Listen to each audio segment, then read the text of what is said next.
आमची बातमी, तुमचा व्यवसाय आता पोहोचेल लाखो लोकांपर्यंत। बातम्या प्रसिद्ध करायच्या असोत, व्यवसायाची जाहिरात करायची असो किंवा व्हिडिओ जाहिरात तयार करून जास्तीत जास्त लोकांपर्यंत पोहोचवायची असो, अहिल्यानगर सिटीझन न्यूज आहे तुमच्या विश्वासाचा साथीदार।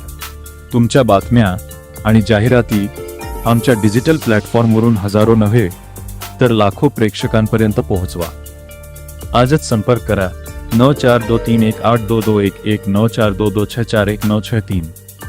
अहिल्यानगर सिटीझन न्यूज, जे आपल्या मनात तेच आमच्या बातमीत।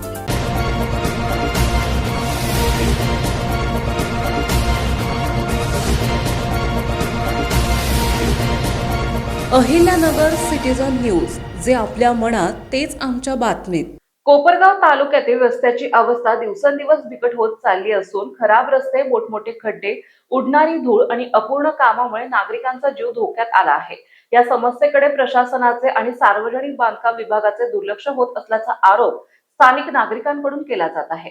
कोपरगाव शिर्डी महामार्ग, झगडे फाटा, रांजणगाव देशमुख राज्यमार्ग क्रमांक 65 तसेच साईबाबा कॉर्नर ते रेल्वे स्टेशन या सुमारे 7 कोटी रुपये खर्चाच्या चौपदरी रस्त्याचीही काही वर्षातच दुरावस्था झाली आहे।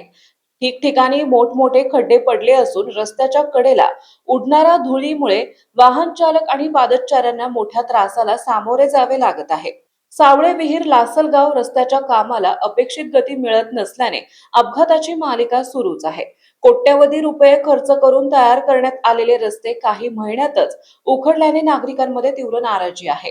याच पार्श्वभूमीवर कोपरगाव तालुक्यातील कोळपेवाडी हद्दीतील ढोणे वस्ती परिसरात एक भीषण अपघातात 54 वर्षीय सुमनबाई कोळपे यांचा मृत्यू झाला। मिळालेल्या माहितीनुसार सुमनबाई कोळपे या रस्त्याच्या कडेने आपल्या घराकडे जात असताना समोरून आलेल्या अज्ञात वाहनाने त्यांना जोरदार धडक दिली। धडकेनंतर वाहन चालक घटनास्थळावरून फरार झाला।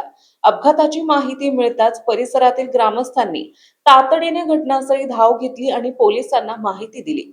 जखमी सुमनबाई यांना उपचारासाठी कोपरगाव ग्रामीण रुग्णालयात दाखल करण्यात आले, मात्र वैद्यकीय अधिकाऱ्यांनी त्यांना मृत घोषित केले। दरम्यान या अपघातास कारणीभूत ठरलेले वाहन काळ्या काचा असलेली मारुती इर्टिगा असल्याची प्राथमिक माहिती समोर आली आहे।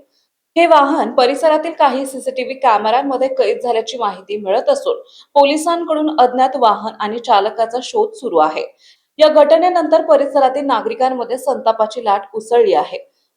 खराब रस्ते, अपूर्ण कामे आणि वाहतुकीच्या समस्यांमुळे निष्पाप नागरिकांचा बळी जात असताना प्रशासन नेमके आणखी किती बळींची वाट पाहणार, असा सवाल ग्रामस्थांकडून उपस्थित केला जात आहे।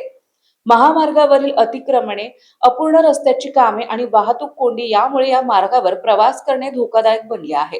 त्यामुळे रस्त्याची तातडीने दुरुस्ती आणि पुनर्बांधणी करून वाहतूक सुरक्षित करण्याची मागणी नागरिकांनी केली आहे। मयत सुमनबाई कोळपे या कर्मवीर शंकरराव काळे सहकारी साखर कारखान्याच्या सुरक्षा विभागात कार्यरत असलेल्या काशीनाथ कोळपे यांच्या मातोश्री होत्या। त्यांच्या पश्चात एक मुलगा, एक मुलगी आणि 2 नातवंडे असा परिवार आहे। उशिरा मिळालेल्या माहितीनुसार सुमनबाई या शहाजापूर येथून पुनतांबा दिंडीला जाण्याच्या तयारीत होत्या। त्यासाठी त्या आपल्या जाऊबाईंकडे विचारणा करण्यासाठी गेल्या होत्या। तिथून परतत असतानाच काळाने त्यांच्यावर घाला घातला। सुमनबाई कोळपे यांच्या आकस्मिक निधनाने कोळपेवाडी आणि ढोणे वस्ती परिसरात शोककळा पसरली आहे। कोळपेवाडी येथील स्मशानभूमीत त्यांच्या पार्थिवावर अंत्यसंस्कार करण्यात आले। यावेळी मोठा जनसमुदाय उपस्थित होता। दरम्यान या अपघातास कारणीभूत ठरलेल्या अज्ञात वाहन चालकाचा तातडीने शोध घेऊन त्यांच्यावर कठोर कारवाई करावी अशी मागणी स्थानिकांकडून करण्यात येते। खराब रस्ते आणि प्रशासनाचा हलगर्जीपणा आणखी किती निष्पाप जीव घेणार, हा प्रश्न आता कोपरगावासमोर उभा ठाकला आहे। प्रतिनिधी अण्णासाहेब बनसोडे, कोपरगाव। आपल्या परिसरातील बातम्या पाहण्यासाठी चॅनलला सबस्क्राईब करा, व्हिडिओला लाईक करा आणि बेल आयकॉन दाबायला विसरू नका।